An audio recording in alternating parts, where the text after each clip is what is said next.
Lillard, a chance to send the Thunder home.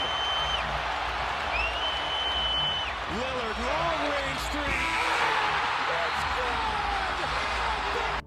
That's how the OKC Thunder's 2018-2019 season was ended. From 37 feet away from the basket, Damian Lillard hit one of the greatest game winners of all time.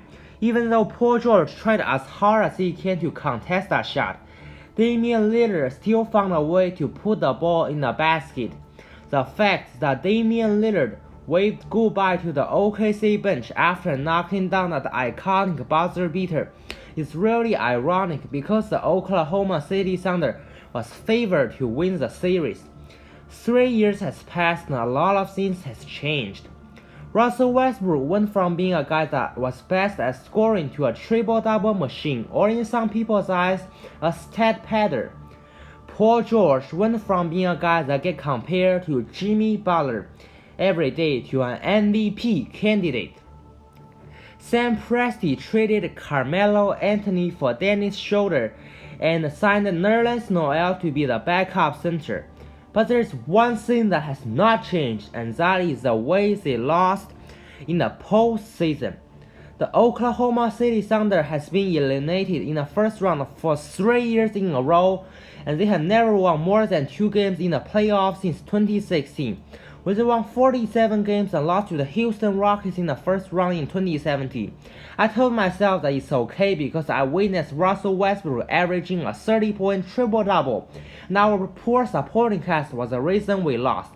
When they won 48 games and lost to the Utah Jazz in the first round in 2018, I told myself that we will be back the next year. When the OKC Thunder won 49 games and get eliminated by the Trailblazers, I told myself that I'm done. I'm sick of seeing my favorite team losing in the first round every single fucking year. Fuck! I need to fucking chill. Okay, and finally, let's talk about the positive part of this OKC team. The first player that I want to talk about is Jeremy Grant. He has improved a lot and he deserves a lot of credit. The one thing that catches my eyes immediately is his defense. He is quick enough to keep up with smaller and faster players. His 7'3" wingspan covers a lot of space. It makes it hard for the offensive player to even release a shot. Jeremy Grant is a great on-ball defender and an awesome rim protector. Remember 2 years ago, he was just a role player that averaged 5.5 points per game. In the 2018-2019 season, Jeremy started in 77 of the 80 games he played. He averaged career highs in points per game, steals per game, and rebounds per game. Jeremy is a capable finisher and shooter. He shot 39.7% from beyond the arc in the 2018-2019 season. On 3.7 attempts per game, he shot 58.7% in the paint.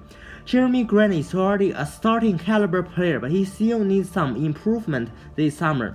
The first thing he needs to work on is his ball handling ability. Most of his shots come from catch and shoot and finishing in the paint. Russ and PG are the only 2 starters that can handle the ball, and when they were influenced, the offense just stopped running. That's why Jeremy Grant needs to practice ball handling this offseason. It can make him more versatile and it can also make the team more unpredictable. The second player that I want to talk about is the one and only Paul George. Paul George averaged career highs in points per game, rebounds per game, assists per game, steals per game. He was a serious MVP candidate before he injured his shoulder at the end of February. Paul George has the second highest real plus-minus in the entire league and also ranked first among small forwards in terms of offensive win share before the All-Star weekend. He also had the highest defensive rating and defensive win share among small forwards. Paul George's game is just so smooth.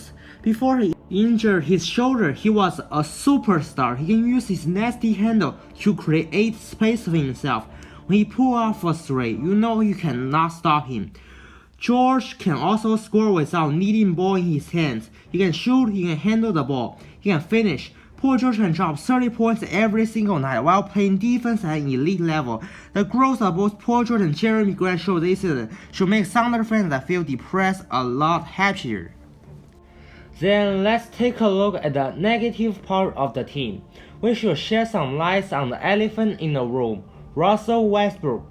Russell Westbrook gets completely outplayed by Damian Lillard in the first round. This is one of the major reasons why the Oklahoma City Thunder lost.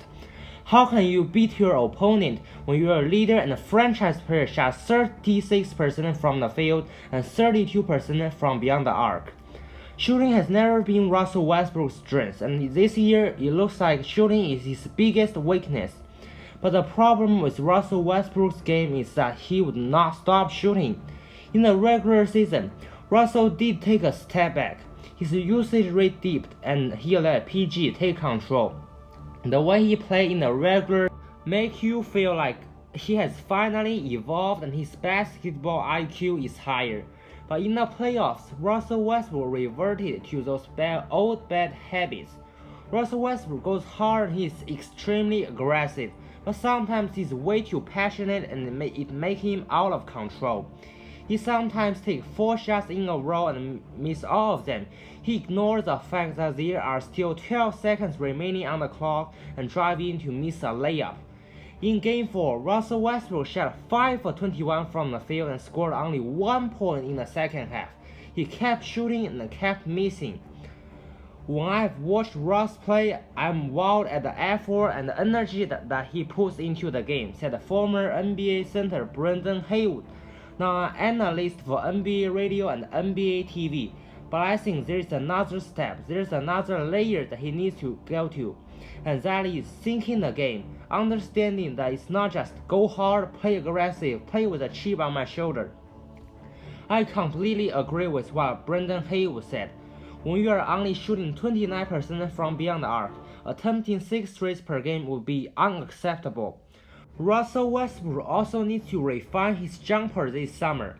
Of the 30 players who averaged 20 points per game this season, Westbrook ranked dead last in effective field goal percentage at 46.8. Russ needs to and has to fix his jump shot. He's no longer as athletic as he used to be. He's no longer as quick and fast as he used to be. That's why he didn't attack the rim as frequently and efficiently as he used to do. His free throw rate, a ratio of free throws per field goal attempt, dipped to a career low 30.6% this season. When you cannot rely on your pure talent and athleticism, you need to be more skilled. Russ needs to fix his jump shot and add something new to his arsenal, like floater. Floater is what many players use to avoid getting blocked by big men, and that's a move that I think Russell Westbrook should learn if he wants to be more unpredictable. But things are not all bad. Russ is still an elite passer and playmaker. Russ is still a good rebounder. He's a well above average on-ball defender. Refine his jumper, put more effort into playing defense, stop chasing this triple-double shit, trying to read the game and read the defense. That's my advice for Russell Westbrook. He has a terrible series and I wish it can wake him up. Or will it? The second player that I think needs to improve is Steve Adams. Steve Adams really looks like the Aquaman, but when he plays, he turns players that he guards into Superman. Steve Adams is just a good player who is severely overpaid. I know Steve Adams is a great rebounder, I know he set hard screens, but you are getting paid $25 million a year. What you are doing is far from being enough. Adams is an average rim protector. He cannot guard smaller players or mobile big men because he was way too heavy and slow. Billy Donovan always asks Steve Adams to double team the ball handler in a pick and roll situation, but he can never give enough pressure to the ball handler. He cannot defend pick and roll or pick and pop because of his lack of foot speed. In an era where traditional big men like Brook Lopez is shooting around 6 threes a game, Steve Adams on the other hand is a player that doesn't even take mid-range shot. Steve Adams has gained a lot of weight over the past 3 years, but that doesn't benefit him at all. Does gaining weight make him a bigger threat in the post? No. He has some post move, but he's not a post-up powerhouse. Steve Adams is good, but he clearly doesn't deserve the 4-year $100 million contract they gave him. Also, please fire Billy Donovan. He's just not the right one for the Thunder. Being in the West is tough and the Thunder need to do something if they want to remain competitive. I love the OKC Thunder to death and I will keep supporting them. But what I want to say is that we need our star players to step up and we need to make some changes. So guys, this is today's video. Be sure to like, comment and subscribe. With that being said, I'm out. Peace.